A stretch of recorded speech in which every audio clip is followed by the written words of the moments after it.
The lights overhead hummed like a warning, casting sharp white beams across the polished black floor of the Will Smith Show studio. Every inch of the set gleamed like it had been scrubbed for battle.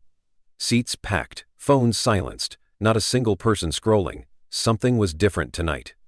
This wasn't just a talk show, this was a trap, perfectly staged. Will Smith, the political talk titan, not the actor, was already warming up the room with sly jabs and surgical smirks. His fans loved this part. They came not just to watch, but to witness. Will didn't just interview guests, he dissected them, one well-phrased question at a time. And tonight's guest? Barron Trump.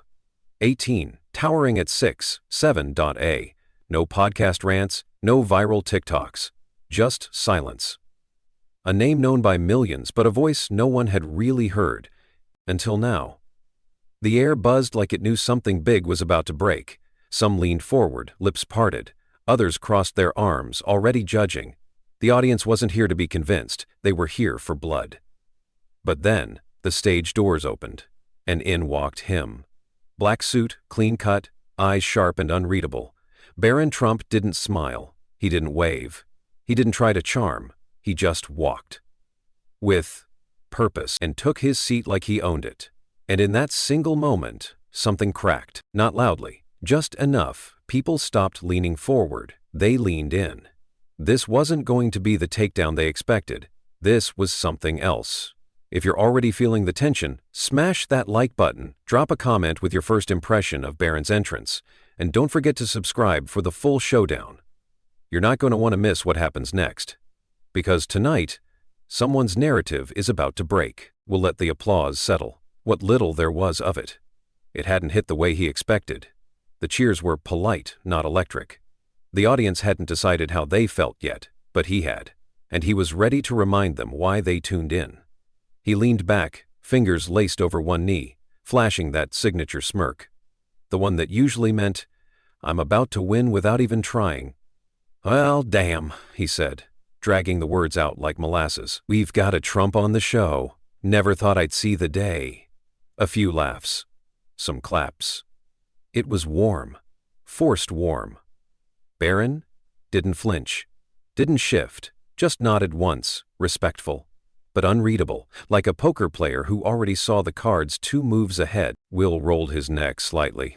"Okay, you want to play it cool? Let's play." "Let's be real," Will said, voice light, teasing. "You're 18, built like a skyscraper, mysterious as hell. And your family? Let's just say subtle isn't exactly the Trump brand." The crowd laughed louder this time. He had them. Almost. Time for the next slice. It's like you were cooked up in some secret Republican lab. Jet black suit, silent demeanor, DNA coded to cause chaos without even raising your voice. The audience ate it up. Camera cut to Barron, stone-faced, calm. Then, a flicker. Just the tiniest tilt of his head, like he was studying Will, not as an opponent, but as a subject. "I suppose," Barron said, smooth and even. "That's one way to look at it." Just that. No sass, no sarcasm. And yet, you could feel the temperature shift. Will's eyes narrowed, barely, but it was there. The kind of look a fighter gives when their first punch doesn't land. He shuffled his note cards, not because he needed them, because he wanted you to see he had more. This wasn't over, not even close. "All right," he said, voice dropping just a hair. "Real talk. You grew up in Trump Tower, private jets, security details, summers in the Mediterranean. Ever stop and think, maybe, I don't actually know what real life is like?" And there it was, a perfect trap, too honest to dodge, too sharp to grab. The crowd leaned forward again, waiting for the crack, the stutter, the classic, "Oh no, he's not ready for this" moment. But Barron, he didn't squirm. He breathed. Slowly, eyes locked on Will's like he was studying his soul. And then, calmly, with a hint of curiosity, "Everyone grows up in a bubble, Mr. Smith. Yours was probably nothing like mine. Does that make you out of touch with my reality?" Boom! The audience rippled. Not laughs, not gasps. Something deeper, a low ooh that rolled like thunder under breath. Even Will had to smile. Tight. Uncomfortable. For a moment, just one. The hunter looked like the hunted. He recovered quick, let out a laugh. "Damn, Okay, you're not just tall, you're clever too, but his fingers, they were gripping the cue cards a little tighter now. The cracks weren't visible to everyone, but they were there. If you're still with us, tell us in the comments, did Barron just flip the script? And if you're feeling this heat, like the video and hit subscribe right now. The best part? It's just getting started, because in round 1, he was supposed to blink, but he didn't. And now, Will Smith knew this wouldn't be a takedown. It might be a reversal. Will sat a little straighter now. His smile was still there but thinner, like a blade wrapped in velvet. He was done warming up. The crowd could feel it too. The shift, the tension rising like pressure behind a dam. This wasn't banter anymore. This was blood sport. Okay, Will said, voice smooth, almost gentle. Let's cut the fluff. Let's talk about the thing everybody's really thinking. Some in the crowd tensed, others leaned forward. Everyone knew what was coming. Your dad. There it was, dropped like a lit match in a gas-soaked room. Some in the audience clapped, some groaned, some just went dead still. Will didn't flinch. He was in his element now. Donald Trump, he continued, letting the name hang. He's, let's say, not known for keeping things quiet, outspoken, controversial, polarizing as hell. He tilted his head, eyes locked on Barron. Be honest with me, man. Just once, even for a second. Were you ever embarrassed by something he said? The room froze. You could hear the lights buzzing. It was the perfect trap. Say no, you sound brainwashed. Say yes, and you've betrayed blood. No spin. No escape. This was the moment Will lived for. But Barron didn't flinch. No panic. No fake chuckle. He just leaned forward. Slowly. Calmly. Deliberately. And with a voice like ice over fire, he asked, "Did you ever feel embarrassed by something Joe Biden said?" The room didn't erupt. It collapsed. Gasps, whispers, nervous laughter. A few jaws literally dropped. Even the camera operators froze. Will blinked, just once. His mouth opened, then closed. Then, nothing. For the first time in the show's history, Will Smith, the man who never lost the room, had no comeback, no witty retort, no clever pivot. Just silence, thick, real, uncomfortable. Barron didn't press, he didn't gloat, he just sat back in his chair, calm, measured, because he didn't need to win the moment. The moment had already chosen a side. Will let out a short laugh, too short, too tight. Wow, okay. That's slick, he muttered. I see what you did there. But it didn't land. The audience wasn't laughing. They were listening. Because that wasn't a zinger. That was a mirror. I'm just saying, Barron added calmly, if the outrage depends on who's speaking, not what's being said, maybe we're not as principled as we think we are. Boom, again. And just like that, this stopped being a segment. It became a moment. If this moment hit you, if it made you pause, like this video right now, and let us know in the comments, is Barron Trump making you rethink how you see public figures? Hit subscribe, because what's coming next, it might shake you. Because what Barron just did wasn't political. It wasn't personal. It was something much harder to argue with. Truth, without a jersey. And suddenly the game wasn't about Trump. It wasn't even about Barron. It was about us. The studio sat in stunned silence. Will leaned back, blinking, shifting slightly in his seat like someone adjusting to a temperature drop they didn't expect. He reached for another card, but didn't read it. He knew, they all knew, this segment was no longer his. Across from him, Barron Trump wasn't gloating. He wasn't smirking. He was waiting. Still, focused, present. Not for applause, not for vindication, but for the space to say the thing that no one else in his family ever really said. Truth. Without the volume, without the spin, without trying to win the room. Will cleared his throat, searching for ground to stand on. Look, I get it. You're loyal. That's cool, he said, but his voice lacked the blade it had before. But your dad didn't just say controversial things. He divided this country. He broke something. And you can't sit here and pretend that's not real. Another perfect moment for Barron to stumble. Another invitation to defend.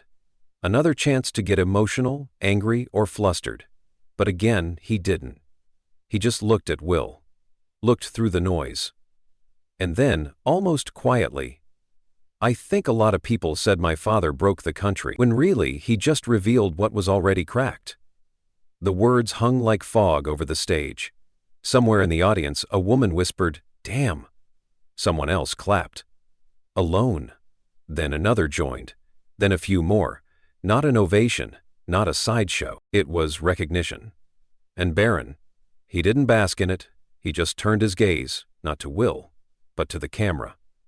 To us. His voice stayed calm, but heavier now, like he'd been carrying these words for a long, long time. "I'm not asking anyone to agree with my father," he said. "But if you automatically dismiss someone because of their name, how different are you from what you claim to stand against? If you cancel before you listen, condemn before you understand, if you mock before you pause, what are you really defending?" The studio was dead silent now, not bored, not hostile, just thinking. And maybe for the first time in a long time, the most powerful thing in the room wasn't a punchline. It was a pause.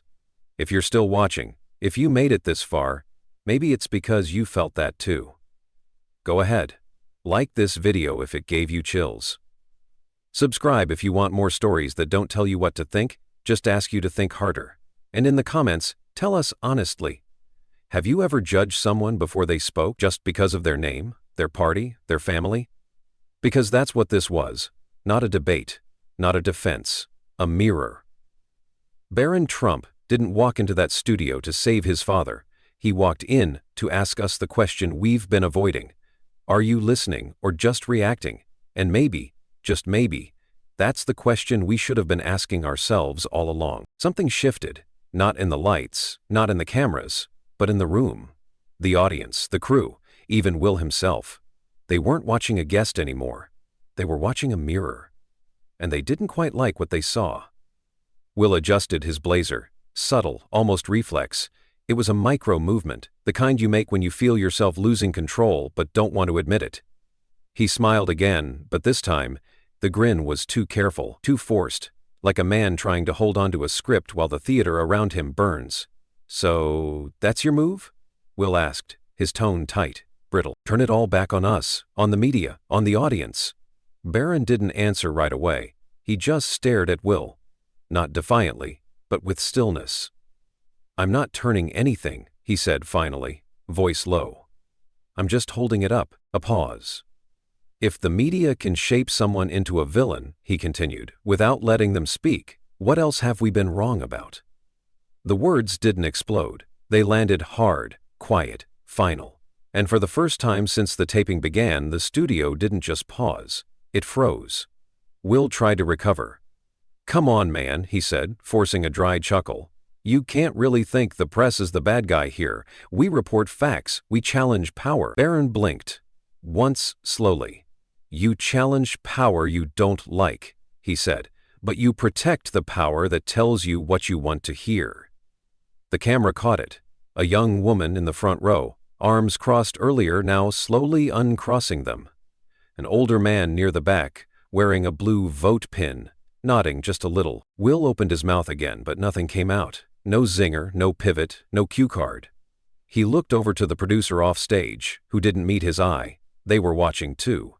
And not with smiles. Because in that moment everyone realized something dangerous was happening. A Trump was making sense, and there was no soundbite to shut it down. The media team had come prepared with every camera angle, every pre-approved chyron, every lighting cue, but what they hadn't prepared for was the absence of control. Barron leaned forward slightly, his voice barely above a whisper. "You built this studio to trap people like me. But it turns out, the walls weren't built to keep me in, they were built to keep you safe from the conversation you don't want to have." A wave rolled through the audience. Not applause, not gasps, just energy. Like people were waking up from a comfortable dream and realizing it wasn't truth keeping them warm, it was bias. If you're watching this right now, you just witnessed something rare, a moment when the script didn't work, a moment the media couldn't spin. Smash that like button if it made you pause. Subscribe if you want more moments that don't follow the rules, because truth doesn't ask permission to exist. And in the comments, tell us, what's scarier, a Trump who yells, or a Trump who makes you question what you've been told? Because in this room, with cameras rolling, teleprompters ready, and every narrative locked and loaded, the media lost control.